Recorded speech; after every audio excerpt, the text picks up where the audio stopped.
इस कहानी की शुरुआत में हम यांग जीसू नाम के एक साइंटिस्ट को देखते हैं। यांग जीसू अपनी बेटी को जिंदा करने के लिए उस पर एक्सपेरिमेंट्स कर रहा था। वो अपनी इस रिसर्च को लेकर इतना पागल हो चुका था कि उसने अपने असिस्टेंट तक को मार दिया था। यांग जैसे ही अपनी बेटी को इंजेक्शन लगाने वाला था तभी कुछ सोल्जर्स दरवाजा तोड़कर उसकी लैब में घुस जाते हैं, जो उसे समझाते हैं कि इस दवाई से उसकी बेटी ठीक नहीं होगी और अगर वो जिंदा भी हो गई तब भी वो पहले जैसे कभी नहीं रह पाएगी। लेकिन यांग उन्हें कहता है कि मेरा ये फॉर्मूला काम करता है। वो उन्हें बताता है कि मैंने खुद को भी इंजेक्शन लगाया है और मैं तुम्हारे सामने जिंदा खड़ा हूँ। वो डॉक्टर जैसे ही अपनी बेटी को उस इंजेक्शन का डोज देने जाता है, हम देखते हैं कि मजबूरन पुलिस को उस पर गोली चलानी पड़ती है। उन लोगों ने उसकी सारी दवाइयाँ अपने कब्जे में कर ली थी।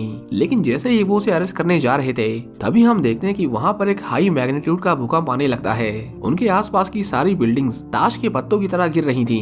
यांग जानता था कि अब वो नहीं बचने वाला, इसलिए वो अपनी बिल्डिंग के गिरने से पहले अपनी बेटी को वो इंजेक्शन लगाना चाहता था। लेकिन तब तक बहुत देर हो जाती है क्योंकि उसकी बिल्डिंग भी भूकंप की चपेट में आ गई थी और वो सभी उसी के नीचे दबकर मर जाते हैं। इसके कुछ सालों बाद हम देखते हैं कि वो अर्थक्वेक कोई नॉर्मल अर्थक्वेक नहीं था। ये एक ऐसा इवेंट था जिसका असर हमारी पृथ्वी के हर एक कोने पर हुआ था और इस भूकंप की वजह से पूरी दुनिया बंजर बन चुकी थी। अब लोगों के पास पीने के लिए साफ पानी नहीं था और सभी लोग साफ पानी के लिए बारिश पर निर्भर थे, जो साल साल भर होने का नाम नहीं लेती थी। जो लोग इस अर्थक्वेक में जिंदा बच गए थे उन्होंने अपने छोटे छोटे कैंप बना लिए और इन लोगों को जिंदा रहने के लिए हर दिन साफ पानी और खाने की तलाश में इधर उधर भटकना पड़ता था। हम यहाँ पर जीवान नाम के एक लड़की को देखते हैं। जीवान आज शिकार के लिए किसी जानवर की तलाश कर रहा था। वो जब अपने कैंप से कुछ किलोमीटर दूर आता है तो उसे वहाँ पर एक क्रोकोडाइल दिखाई देता है। जीवान को लगा कि वो उसका शिकार कर सकता है। वो एक तीर से उस पर हमला करता है और उसके बाद उसके मरने का इंतजार करता है। लेकिन जैसे ही उस क्रोकोडाइल को जीवान के होने का शक होता है वैसे ही वो उस पर हमला कर देता है। जीवान बुरी तरह डर गया था और अपनी जान बचाने के लिए वो कार में जाकर छुप जाता है। लेकिन वो क्रोकोडाइल उसका इतनी आसानी से पीछा नहीं छोड़ता। वो उसे खाना चाहता था, इसलिए वो उस कार की विंडो तोड़कर उस कार के अंदर घुस जाता है। जीवान उसके मुंह का निवाला बनने ही वाला था कि तभी हम उसके दोस्त नामसन को देखते हैं। वो उस क्रोकोडाइल की पूंछ पकड़कर उसे कार से बाहर निकालता है। नामसन एक हंटर था और वो अपनी तलवार से उस क्रोकोडाइल का सर काटकर उसे मार डालता है। जीवान और नामसन दोनों अर्थक्वेक से पहले एक दूसरे को नहीं जानते थे, लेकिन अब वो एक दूसरे के बहुत अच्छे दोस्त बन गए थे और उन्हें खाने के लिए जो कुछ भी मिलता था वो उसे आपस में बांट लेते थे। इसके बाद हम हान सुना नाम की एक लड़की को देखते हैं। सुना अपनी दादी के साथ उस कैंप में रहती थी। जब से अर्थक्वेक आया था तब से उसकी जिंदगी काफी बदल गई थी। सुना की दादी को लगता था कि लोगों में इंसानियत अभी भी जिंदा है और ये सब कुछ जल्दी खत्म हो जाएगा। लेकिन सुना को कभी ऐसा नहीं लगा कि सब कुछ ठीक होने वाला है, क्योंकि उसने पिछले कुछ महीनों में लोगों को जानवर बनते हुए देखा था। लोगों ने अपनी भूख मिटाने के लिए मरे हुए इंसानों को खाना शुरू कर दिया था और जो लोग ऐसा नहीं कर रहे थे वो भी धीरे धीरे क्रिमिनल्स बनते जा रहे थे। सुना अपनी दादी को कहती है कि इस दुनिया में उम्मीद की कोई जगह नहीं। उसे तो अब याद भी नहीं है कि भूकंप के पहले की दुनिया कैसी थी। हम देखते हैं कि नामसन ने जिस क्रोकोडाइल का शिकार किया था वो उसके मीट को कैंप के लोगों में बांटने लगते हैं। नामसन उन्हें वो फ्री में नहीं दे रहा था, बल्कि उसके बदले लोग भी उसे कुछ न कुछ खाने के लिए दे रहे थे। एक औरत नामसन के पास आती है। उसके पास बहुत सारा सोना था। वो नामसन से उसके बदले उस क्रोकोडाइल की पूरी पूंछ मांगती है। जीवान उस गोल्ड के बदले उसे इतना सारा मीट देने से मना कर देता है, क्योंकि उसके गोल्ड की अब कोई वैल्यू नहीं थी। अर्थक्वेक को आए हुए 3 साल हो चुके थे और लोग भूख से मर रहे थे। उन्हें खाना और पानी की जरूरत थी, न कि किसी कीमती चीज की, फिर चाहे उसकी कीमत करोड़ों में ही क्यों ना हो। जीवान कहता है कि अगर आपके पास कुछ खाने के लिए है तभी हम आपको कुछ देंगे, नहीं तो हम कुछ नहीं कर सकते। उसकी बातें सुनकर वो औरत निराश हो जाती है। उसे मुंह लटकाया हुआ देख नामसन से देखा नहीं जाता और वो उसे एक सांप दे देता है। वो कहता है कि आज ये तुम्हारा आखिरी बार है, इसके बाद मैं तुम्हारी मदद नहीं कर सकता। कुछ ही देर में वहाँ पर सुना भी आ जाती है। नामसन सुना को अपनी बेटी की तरह मानता था और उसका ख्याल रखना ही उसकी लाइफ का पर्पस था। सुना उसे हर बार की तरह इस बार भी खाने के बदले एक पेंटिंग देती है, जिसे नामसन खुशी खुशी अपने पास रख लेता है। जीवान सुना को पसंद करता था, लेकिन उसे कभी अपने दिल की बात बोलने का मौका नहीं मिला, क्योंकि उसे डर था कि कहीं इतने बुरे हालातों को देखते हुए सुना उसे मना न कर दे। हम देखते हैं कि कुछ लोग अचानक से उनके कैंप में घुस जाते हैं। नामसन ने उन्हें पहले कभी नहीं देखा था, लेकिन उनकी हरकतें बता रही थी कि ये लोग गुंडे मवाली थे। उनमें से एक आदमी उन्हें बताता है कि वो पुलिस से हैं और वो किसी की तलाश कर रहे हैं। वो कैंप के लोगों को एक स्केच दिखाते हैं और सबसे उस आदमी के बारे में पूछते हैं। हालांकि स्केच तो बस एक बहाना था। वो उस तस्वीर की आड़ में अपने पसंद के किसी भी आदमी या औरत को उनके साथ चलने के लिए बोल रहे थे। उनमें से एक आदमी जब उनके साथ जाने से मना कर देता है तो वो उसका हाथ काट देते हैं, जिसे देखकर कैंप के बाकी लोग डर गए थे। नामसन चुपचाप अपने काउंटर पर खड़ा उन लोगों को देख रहा था। वो कुछ भी नहीं करता और उन्हें जो चाहिए वो उन्हें ले जाने देता है। लेकिन हम देखते हैं कि उनमें से एक आदमी सूना को देख लेता है। वो उसे भी अपने साथ ले जाना चाहते थे, इसीलिए वो सभी उसके साथ जोर जबरदस्ती करने लगते हैं। जीवान उसे बचाने के लिए उन सभी लोगों से लड़ाई करता है, लेकिन वो सभी उसे बहुत मारते हैं। नामसन के लिए जब पानी सिर से ऊपर चला जाता है तो वो भी उन लोगों के ऊपर टूट पड़ता है।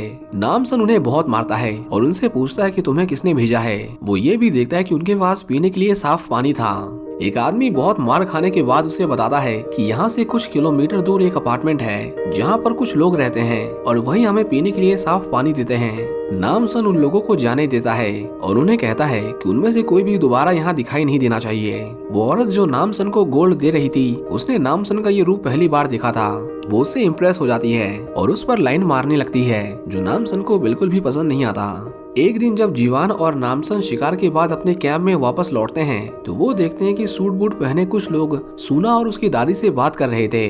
नामसन उन लोगों को सोना से दूर रहने के लिए कहता है, लेकिन उसकी दादी उसे बताती है कि ये लोग उसी अपार्टमेंट से आए हैं जिसके बारे में वो आदमी बात कर रहा था। एक लेडी नामसन से कहती है कि हमारे पास पीने के लिए बहुत सारा साफ पानी और खाने के लिए बहुत सारा खाना है और हम सूना को अपने साथ ले जाना चाहते हैं। नामसन सूना को ऐसे ही कुछ अनजान लोगों के साथ नहीं भेजना चाहता था, लेकिन वो लोग नामसन को बहुत ही आसानी से इस बात का भरोसा दिला देते हैं कि अपार्टमेंट की जिंदगी यहाँ से बहुत बेहतर है। वो कहते हैं कि वहाँ पर सूना की उम्र के ही बहुत सारे बच्चे हैं जिनके साथ रहकर सूना बहुत कुछ सीख सकती है। जीवान भी सूना के साथ जाना चाहता था, लेकिन वो लेडी उसे बताती है कि हम सिर्फ उन्हीं लोगों को अपने साथ लेकर जाते हैं जिनका खुद का परिवार हो। नामसन को पता था कि ये जगह सुरक्षित नहीं है और उन लोगों के चमकते हुए चेहरे देखकर ये साफ साफ पता चल रहा था कि इन लोगों की जिंदगी हमसे बेहतर है। इसलिए वो भी सूना को उन्हीं लोगों के साथ जाने के लिए कहता है। सूना जाने से पहले जीवान को एक पेंटिंग देती है जो उसने कल रात को ही बनाई थी। जीवान समझ जाता है कि वो भी उसे पसंद करती है। वो उससे कहता है कि वो हर हफ्ते उसे मिलने आएगा और इतना कहने के बाद वो दोनों एक दूसरे से अलग हो जाते हैं। जीवान अब बहुत अकेला महसूस कर रहा था। वो नामसन से कहता है कि अगर वो उस बाजार वाली औरत से शादी करके उसे गोद ले ले तो हम भी सूना के पास जा सकते हैं। नामसन उसे कहता है कि लड़की के प्यार ने उसका दिमाग खराब कर दिया है। दुनिया खत्म हो गई इसका मतलब ये नहीं कि इंसान अपने वसूलों को भूल जाए, और मैं उस औरत से तो शादी बिल्कुल नहीं करने वाला, तो इसके बारे में दोबारा सोचना भी मत। सूना के जाने के बाद नामसन बहुत दुखी था। वो उसकी बनाई हुई सभी पेंटिंग को देखने लगता है और चुपचाप कोने में पड़ा रहता है।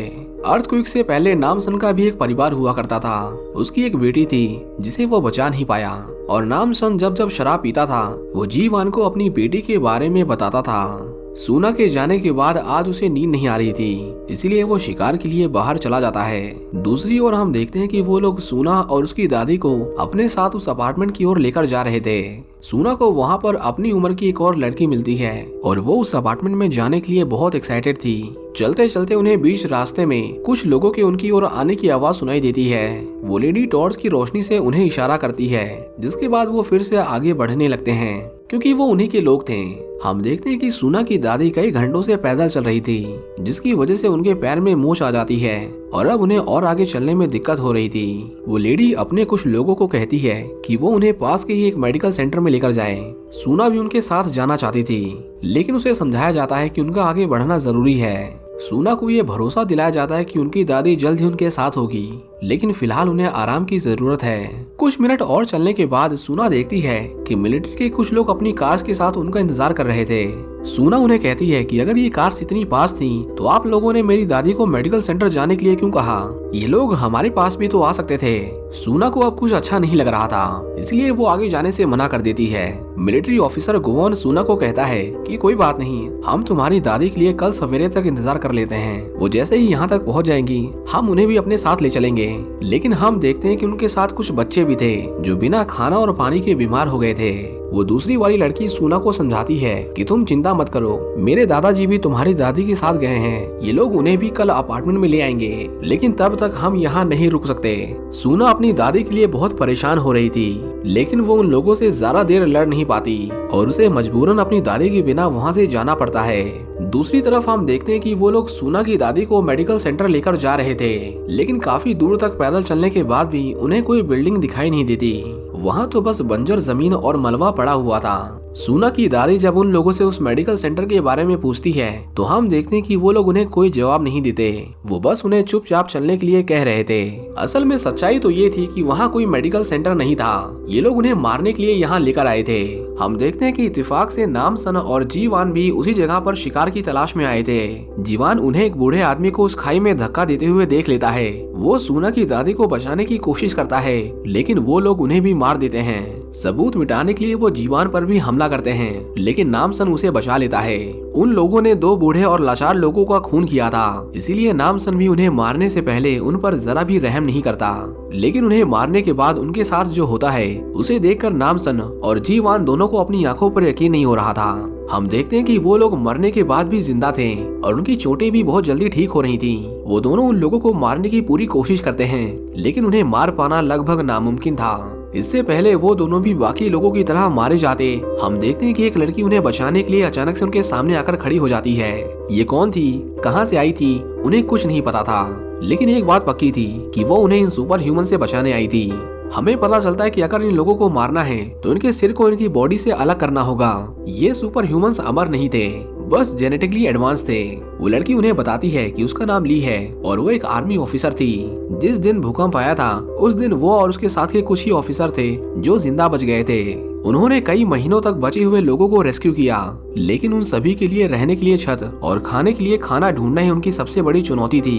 ली नामसन को बताती है कि कई दिनों तक इधर उधर भटकने के बाद उन्हें आखिर में ऐसी जगह मिल ही गई जहाँ पर पीने के लिए पानी बचा हुआ था। उन्हें रहने के लिए एक जगह भी मिल गई थी और पूरे शहर में वो इकलौती ऐसी बिल्डिंग थी जो इतने बड़े भूकंप के बाद भी अपने पैरों पर खड़ी थी। ली उन्हें बताती है कि हम लोगों ने मिलकर उस जगह को रहने लायक बनाया और वो सभी धीरे धीरे लोगों के जीवन में सुधार लाने की अपनी पूरी कोशिश कर रहे थे।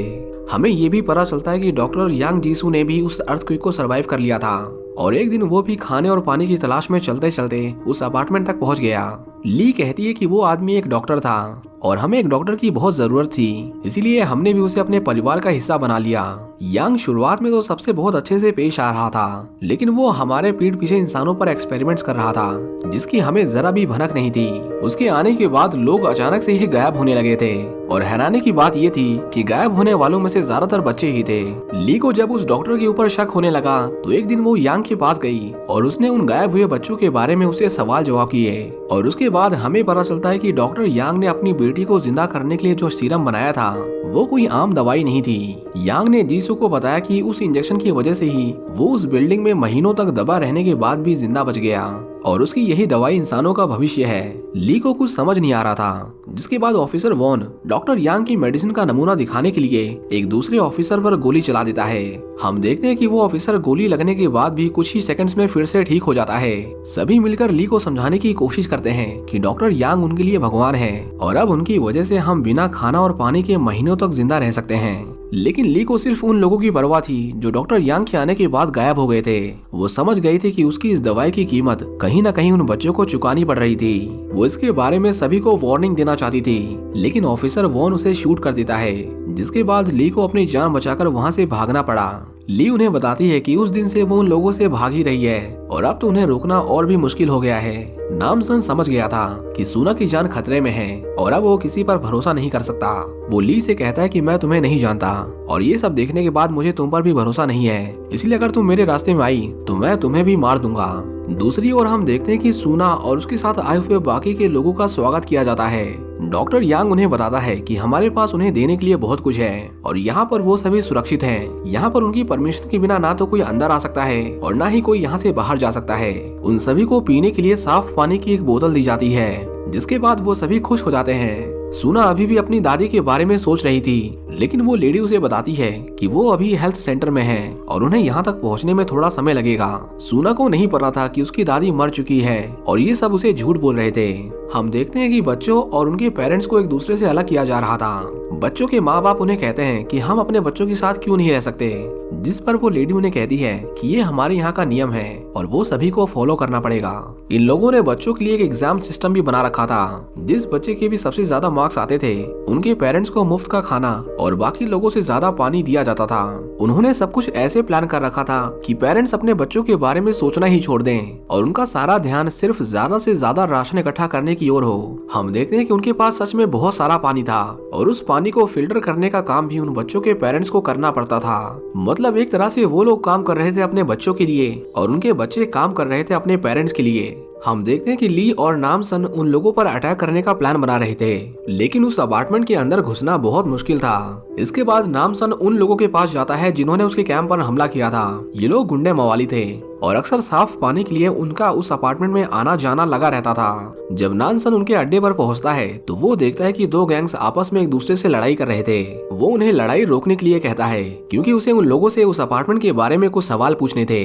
उस गैंग का बॉस नामसन से बहुत चिढ़ता था और इसीलिए वो अपने आपस की लड़ाई छोड़कर दोनों गैंग के लोग उसे मारने के लिए उस पर टूट पड़ते हैं। नामसन उनसे लड़ाई करने नहीं आया था, लेकिन फिर भी वो उन सभी लोगों को, मतलब उसके एक एक आदमी को बहुत मारता है। उसे बस जानना था कि वो लोग उस अपार्टमेंट में कैसे जाते हैं। जिसके बाद उनका बॉस उसे बताता है कि वो लोग उन्हें बच्चों और टीनेजर्स के बदले पीने के लिए साफ पानी देते हैं और वही हमें बताते हैं कि उन बच्चों को उन्हें किस दिन डिलीवर करना है। हम में से कोई भी अपनी मर्जी से उस बिल्डिंग के आसपास भटक भी नहीं सकता, क्योंकि बिना परमिशन के अगर उनके भरोसे का आदमी भी उन्हें वहाँ दिखाई दिया तो वो उस पर गोली चलाने से पहले एक बार भी नहीं सोचते हैं। हम देखते हैं कि सूना को क्लास के बाकी बच्चों से इंट्रोड्यूस कराया जाता है। ये बच्चे वहाँ काफी टाइम से थे। सूना नोटिस करती है कि उनमें से कोई भी बच्चा उन्हें देखकर खुश नहीं था। मानो ऐसा लग रहा था कि वो सभी बहुत थके हुए हैं और उन्हें नींद की जरूरत है। वो लेडी जो इतने समय से सूना को उसकी दादी के बारे में झूठ बोल रही थी, वो उस अपार्टमेंट में एक टीचर थी जिसका काम था बच्चों को डॉक्टर यांग की रिसर्च के बारे में पढ़ाना। सूना के साथ की लड़की वहाँ आकर बहुत खुश थी। उसे देखकर ऐसा लग रहा था कि जैसे कि उसे वही जिंदगी चाहिए थी, लेकिन सूना वैसी नहीं थी। उसे बस अपनी दादी की चिंता हो रही थी। जब वो टीचर देखती है कि सूना का क्लास में ध्यान नहीं है तो वो उसे डांटने लगती है। सूना उसे कहती है कि वो उन लोगों के झूठ से तंग आ चुकी है। पिछले 2 दिनों से उसने अपनी दादी को नहीं देखा और ऊपर से यहाँ पर सभी लोग पता नहीं क्यों पर डॉक्टर यांग की तारीफ ही करते रहते हैं। वो कहती है कि जहाँ से मैं आई हूँ वहाँ लोगों के पास पिछले 6 महीने से पीने के लिए पानी नहीं है और यहाँ तुम लोगों के पास इतना पानी है कि तुम लोग उससे नहाते भी हो। सूना कहती है कि अगर डॉक्टर यांग इतने ही अच्छे हैं तो वो थोड़ा पानी उन लोगों में क्यों नहीं बांट देते हैं। वो टीचर सूना को समझाती है कि तुम उन कुछ खास लोगों में से हो जिन्हें जिंदा रहने का हक है और जो लोग बाहर हैं उन्हें जिंदा रहने का हक नहीं, क्योंकि उन जैसे लोगों की वजह से ही डॉक्टर यांग ने अपनी बेटी को खोया है। कुछ ही देर में वहाँ डॉक्टर यांग भी आ जाता है और वो सूना को बताता है कि वो अपनी दादी से जल्द ही मिल पाएगी। वो कहता है कि पूरी रात खुले आसमान में पैदल चलने की वजह से उनकी तबीयत थोड़ी खराब हो गई थी। वो सूना को पीने के लिए पानी देता है और वो कहीं ना कहीं उसे उस पानी को पीने के लिए फोर्स कर रहे थे। सूना समझ जाती है कि यहाँ कुछ तो गड़बड़ है, इसलिए वो उस पानी को नहीं पीती, लेकिन उसके साथ की उस लड़की ने उस पानी को पी लिया था। वो डॉक्टर यांग से कहती है कि वो उनके इस एक्सपेरिमेंट में उनकी मदद करना चाहती है। जिसके बाद यांग उसे 3 घंटे बाद उसकी लैब में आने के लिए कहता है। रात होते ही जब सभी बच्चे सो जाते हैं तो सूना चुपके से अपने बिस्तर से उठकर डॉक्टर यांग की लैब में जाती है। वहाँ वो देखती है कि वो डॉक्टर कई सालों से इंसानों पर एक्सपेरिमेंट कर रहा था और उसके पास इंसान के बॉडी पार्ट्स भी थे। उस दूसरी लड़की के पेरेंट्स से वादा किया गया था कि वो शिफ्ट खत्म होने के बाद अपनी बेटी से मिल सकते हैं, लेकिन जब वो काम करने के बाद एक ऑफिसर को अपनी बेटी से मिलवाने के लिए कहते हैं तो वो ऑफिसर उन्हें पहचानने से ही मना कर देता है। उन लोगों ने कई दिनों से अपनी बेटी को नहीं देखा था, जिसकी वजह से उनका सब्र गुस्से में बदलता जा रहा था और वो सभी लोगों के सामने उस ऑफिसर से लड़ने लगते हैं। डॉक्टर यांग उन लोगों से मिलने आते हैं और उनसे वादा करते हैं कि वो उन्हें उनकी बेटी से जरूर मिलवाएंगे। डॉक्टर यांग उन्हें अपने साथ चलने के लिए कहता है, जिसके बाद उस लड़की के पेरेंट्स उसके साथ उसकी लैब की ओर जाने लगते हैं। दूसरी ओर सूना देख कि उसकी दोस्त को उन लोगों ने एक स्ट्रेचर से बांधकर उसके सिर पर एक अजीब सा हेलमेट लगा रखा था और उसकी गर्दन से एक पाइप जुड़ा हुआ था जिसमें से एक लिक्विड निकलकर एक बोतल में इकट्ठा हो रहा था। सोना को अब समझ आ गया था कि उसकी क्लास के सभी बच्चों की गर्दन पर शार्प कट के निशान क्यों थे। डॉक्टर यांग ने उन सभी की बॉडी से वो लिक्विड निकाला था ताकि वो उससे अपनी मेडिसिन बना सके। सूना को जब डॉक्टर यांग की आवाज सुनाई देती है तो वो तुरंत ही एक पर्दे के पीछे जाकर छुप जाती है। उस लड़की के माता पिता जब अपनी बेटी की ये हालत देखते हैं तो वो बहुत डर जाते हैं, पर डॉक्टर उन्हें उसे छूने से मना करता है। वो कहता है कि आपकी बेटी इंसानों की नई पीढ़ी को जन्म दे रही है। उसके इस योगदान से मानव जाति और भी ज्यादा विकसित होगी और उसे जिंदा रहने के लिए खाना और पानी के ऊपर पूरी तरह से निर्भर नहीं रहना होगा। उस लड़की का पिता डॉक्टर को उसकी बेटी की जान बख्शने के लिए उससे भीख मांगता है, लेकिन हम देखते हैं कि यांग ने अपनी बेटी के आधे कटे हुए शरीर को अभी तक बचा कर रखा था। वो समझ जाते हैं कि उस डॉक्टर का दिमाग हिला हुआ है, इसीलिए वो अपनी बेटी की गर्दन से उस पाइप को निकाल देते हैं और उसे वहां से लेकर जाने लगते हैं। डॉक्टर यांग उन्हें ऐसा करने से मना करता है, क्योंकि हम देखते हैं कि उस पाइप के निकलते ही उस लड़की का ब्रेन रिस्पॉन्ड करना बंद कर देता है, जिसके बाद उसकी मौके पर ही मौत हो जाती है। उन्होंने यांग की सारी मेहनत पर पानी फेर दिया था। वो डॉक्टर उन दोनों पर इतना गुस्सा हो जाता है कि वो अपना आपा खोकर एक ब्लेड से उनके ऊपर एक के बाद एक कई बार हमला करता है और उन्हें बेरहमी से मार देता है। सूना छुपकर ये सब होते हुए अपनी आंखों से देख रही थी, लेकिन ज्यादा देर तक नहीं, क्योंकि यांग शीशे में उसकी रिफ्लेक्शन देख लेता है और वो भी पकड़ी जाती है। हम देखते हैं कि नामसन और ली दोनों सुबह होने का इंतजार करते हैं, क्योंकि आज उनके डिलीवरी का दिन था। वो सभी जब उस अपार्टमेंट के सिक्योरिटी चेक पॉइंट पर जाते हैं तो उस गैंग लीडर के चेहरे की इतनी बुरी हालत देखकर उन सोल्जर्स को उस पर शक होने लगता है। वो जब ट्रक खोलकर देखते हैं तो उन्हें पीछे जी वान और ली दिखाई देती है, लेकिन उन्होंने अपने चेहरे ढक रखे थे। सोल्जर्स उसे कहते हैं कि वो सब तो ठीक है, लेकिन आज हम कोई नया शिपमेंट नहीं लेंगे, तुम अभी इसी वक्त वापस चले जाओ। नामसन अब इतने पास आकर पीछे नहीं हटने वाला था, इसलिए वो उन सोल्जर्स को कुचलता हुआ गेट तोड़कर अंदर घुस जाता है। सोल्जर्स उन्हें रोकने की कोशिश करते हैं, लेकिन वो लोग अपार्टमेंट के अंदर घुस चुके थे। वॉन देखता है कि ली फिर से वापस लौट आई थी और इस बार वो उसे किसी भी हालत में यहाँ से जिंदा नहीं जाने देना चाहता था। वॉन अपने सभी सोल्जर्स को उन्हें मारने के ऑर्डर्स देता है, जिसके बाद उनकी पूरी टीम उन तीनों पर हमला करने के लिए तैनात हो जाती है। दूसरी ओर डॉक्टर यांग सूना की गर्दन पर वो पाइप लगाकर उससे वो लिक्विड निकालने की तैयारियां शुरू कर देता है। यांग उसे कहता है कि तुम कितनी लकी हो कि तुम्हारे ऊपर इसका कोई साइड इफेक्ट नहीं होगा। वो कहता है कि ये जो तुम्हारी बॉडी में स्पेशल लिक्विड है यही मुझे जिंदा रखता है, लेकिन मैं इस लिक्विड को सीधा तुम्हारी बॉडी से नहीं निकाल सकता, इसलिए हम तुम्हें इतना सारा पानी पिलाते हैं और उस पानी के अंदर एक खास तरह का केमिकल होता है जो इस पूरे प्रोसेस को और भी आसान कर देता है। यांग अपने सभी पेशेंट्स को अपने सारे सीक्रेट्स बताया करता था। उसे इससे खुशी मिलती थी, क्योंकि वो जानता था कि ये सभी बच्चे या तो मर जाएंगे या फिर उन्हें कुछ भी याद नहीं रहने वाला। ली आगे बढ़ने से पहले अपने पुराने साथियों को छुड़ाना चाहती थी, क्योंकि वो सिर्फ 3 लोग काफी नहीं थे। ली जब उन्हें ढूंढते हुए बेसमेंट में जाती है तो हम देखते हैं कि उसके दोस्त अब पहले जैसे नहीं थे। उसके जाने के बाद यांग ने उनके ऊपर बहुत एक्सपेरिमेंट किए, जिसकी वजह से वो सभी अब एक चलते फिरते ज़ॉम्बी बन गए थे। ली को देखते ही वो उस पर हमला कर देते हैं, जिसके बाद ना चाहते हुए भी उन्हें उन सभी को मारना पड़ता है। ली उन्हें कहती है कि अब हमें यहाँ से भाग जाना चाहिए, क्योंकि हम इन लोगों से नहीं लड़ सकते, लेकिन वो लोग सूना को लिए बिना कहीं नहीं जाने वाले थे। इसके बाद वो तीनों अलग अलग होकर आगे बढ़ने लगते हैं। ली जब लैब की ओर जा रही थी तभी वॉन उसके सामने आकर खड़ा हो जाता है। वो कहता है कि तुम हम लोगों से हाथ मिला लो, हम इन लोगों से ज्यादा अच्छी जिंदगी जी सकते हैं, लेकिन ली समझौता करने को तैयार नहीं थी और उन दोनों में बहुत फाइट होती है। पर वॉन के पास सुपर ह्यूमन पावर्स थी, इसीलिए ली उसके सामने ज्यादा देर तक टिक नहीं पाती। वॉन उसे मारकर अपार्टमेंट से नीचे फेंक देता है और बाकी के लोगों को ढूंढने लगता है। जी वान उस टीचर को पकड़ लेता है और उसे कहता है कि वो उसे उस लैब तक लेकर चले। वो दोनों जब ऊपर जा रहे थे तो वॉन उन्हें रास्ते में रोक लेता है।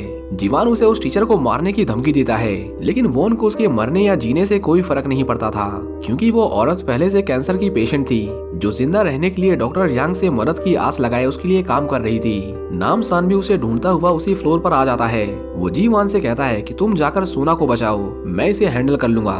दूसरी तरफ डॉक्टर यांग ने सू की बॉडी से वो लिक्विड निकाल लिया था। सू से कहती है कि तुम एक मॉन्स्टर हो, अगर आज तुम्हारी बेटी जिंदा होती तो उसे भी तुम्हें अपना पिता कहने में शर्म आती। ये सुनकर यांग बहुत गुस्सा हो जाता है, इसीलिए वो उसे मारने के लिए एक स्कैल्प उठाता है, लेकिन तभी हम देखते हैं कि उसकी बॉडी में अचानक से बहुत दर्द होने लगता है।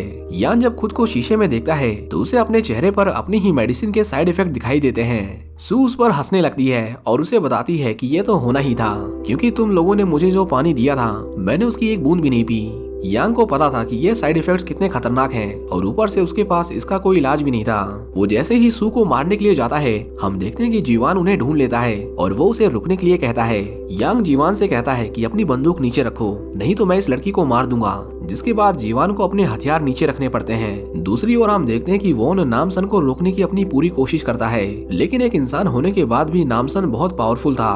वो वॉन के सिर को उसकी बॉडी से अलग करके मार देता है। हम देखते हैं कि यांग वहाँ से जल्द निकलना चाहता था, इसलिए वो अपनी बेटी की बॉडी को एक सूटकेस में पैक करके वहाँ से भागने लगता है। वो टीचर यांग को उसे भी अपने साथ ले चलने की रिक्वेस्ट करती है, लेकिन यांग उसे कहता है कि तुम तो वैसे भी मरने वाली हो, मेरे पास तुम्हारा कोई इलाज नहीं है, तो तुम मेरे साथ आकर क्या करोगी।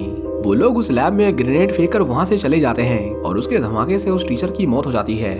जीवान और सूना एक टेबल के पीछे छुपकर खुद को उस धमाके के इम्पैक्ट से बचा लेते हैं। दूसरी तरफ यांग उस अपार्टमेंट से भाग रहा था। हम देखते हैं कि उन बच्चों के परिवार वाले उसे चारों तरफ से घेर लेते हैं। वो उससे अपने बच्चों के बारे में पूछ रहे थे, लेकिन जब यांग उनके सवालों के जवाब नहीं दे पाता तो पूरी भीड़ मिलकर उसे मारने लगती है। सभी उस पर बहुत गुस्सा थे। इससे पहले वो लोग उसे पीट पीट कर मार डालते।